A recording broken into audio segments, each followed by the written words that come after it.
I'm Erica Stone, and I'm a student in the Masters of Nursing program at the University of Texas. Today, I'm prepared a leadership book review over the book, The Art of Authenticity by Carissa Thacker. First, we'll look at qualifications of the author. The author holds a doctorate in psychology from Spalding University.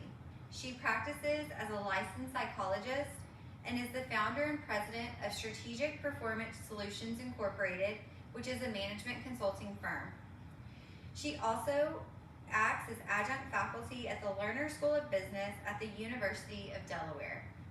Her professional experience includes working as a management psychologist for several Fortune 500 companies, including UPS and AT&T, as well as acting as a marketing researcher for General Mills in the area of strategic growth initiatives. Purposes of the book. The purpose of this book is to provide the audience with tools and strategies for becoming a more authentic leader by aligning your personal values with your professional actions.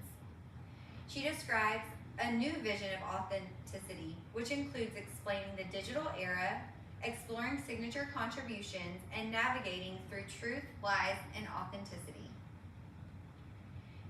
She then explores the science behind the authenticity by evaluating charisma, self-awareness, balanced processing, and collaborative decision-making, as well as relational transparency and internalized moral perspective.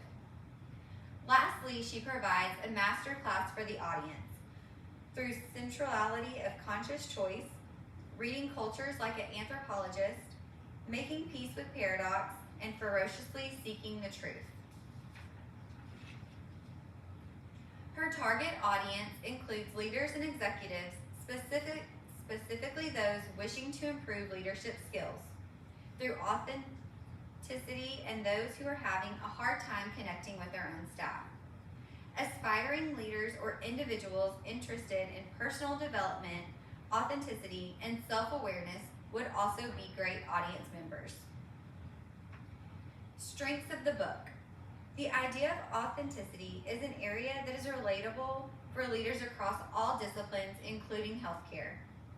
The information is delivered in a relatable way with real-life examples from her personal clients. The last strength I noted in the book is that Thacker includes workout sections for each chapter. These workouts are designed to help the reader self-reflect. She includes open-ended questions, exercises, and practices to assist the reader in mastering each section of authenticity. Here's an example of an abbreviated workout. In Chapter 5 on self-awareness, she asks the reader to take 20 minutes on 3 consecutive days and respond to the following prompt. Think about yourself as a leader in the future. Imagine you are impacting the business, other people, teams, and the organization as a whole, fully making use of all your talents and all of yourselves. What do you imagine? Shortcomings of the book. Although this book does explain authenticity in detail and the process that individuals can use to become more self-aware and practice authenticity successfully in leadership, it does not address leading authentically in a high-stress, emotionally taxing business such as healthcare and nursing. For healthcare and nurses, I think this book may fall a little short in speaking to the leadership style. Achieved objectives. Thacker is successful in defining authenticity. She describes it as the essence of being yourself fully. Pages 4 through 7 give a good example of an authentic leader. Next, she provides tools and strategies to increase self-awareness. She achieves this on pages 70 to 74 by discussing all the selves and how to balance these. She discusses the ideal self versus the true self and every self in between.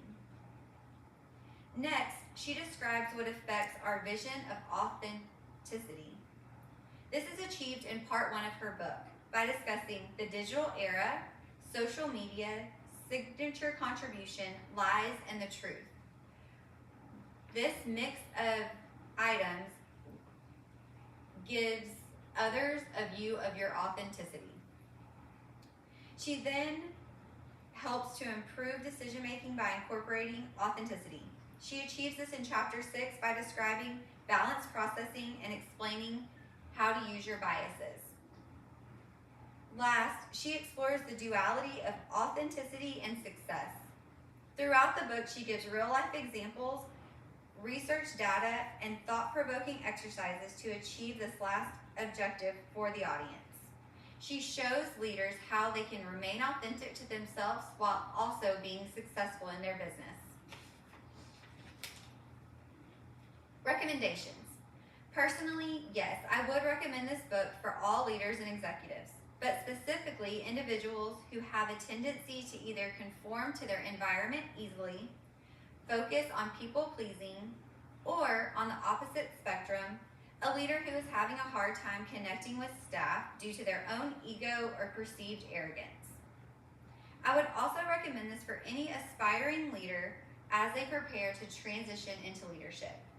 It is so important to remain true to yourself as you become a leader, and this book will help you continue to do that. References are listed here. Are there any questions from the audience?